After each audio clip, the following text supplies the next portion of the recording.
Well, senators questioned the head of Ticketmaster during a hearing yesterday as they look for answers as to why there was a major meltdown over ticket sales to the Taylor Swift concert tour. Among the witnesses who also testified was the CEO and president of Chicago's Jam Productions, Jerry Mickelson.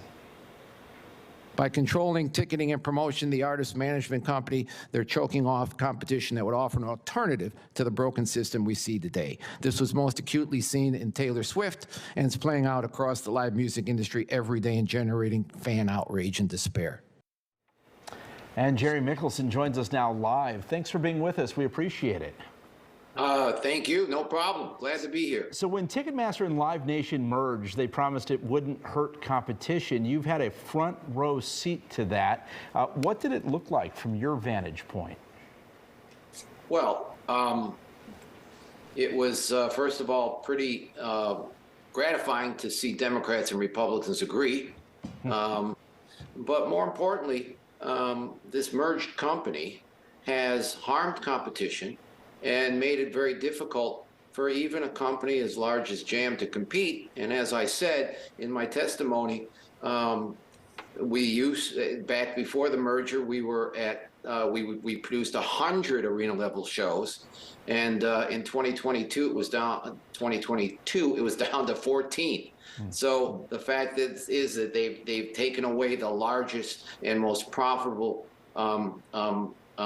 revenues generator for Jam Productions. I thought it was really interesting as I was talking to Ben. He said that people might actually be surprised to learn how little of the price that they pay to attend a concert actually makes it back to the artist. Who better to walk us through what those fees and what that costs and how much actually gets to the artist than you? So can you talk a little about that? Sure. You've got to understand, though, that a smaller artist will earn less as a percentage of the revenue than a larger artist who can command more money. So it's difficult to get into the particulars, but I can certainly tell you that an artist, a superstar artist playing the United Center or playing Wrigley Field or Soldier Field earns a lot of money. Mm-hmm.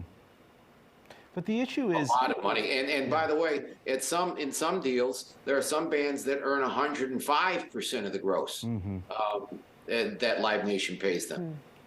So how do you operate in this environment? Because I guess in the typical capitalistic business sense, if somebody like Ticketmaster frustrates its customers or fails to deliver, a Jam Productions will then come in and do a better job and win over the marketplace. But is the deck just stacked against you and others?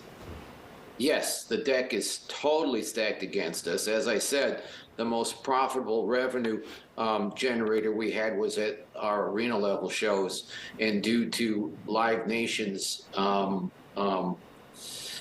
tactics, they've taken that market away from us, and they are trying to move into the theaters and clubs, which is the only place we've been able to survive in and make a business out of. Some of these smaller venues that people might go to, and one of the things that I think you've brought up is the fact that sometimes these smaller venues may fear retaliation by a Live Nation or a Ticketmaster or one of these, or this giant. So talk a little about that, what the feeling is.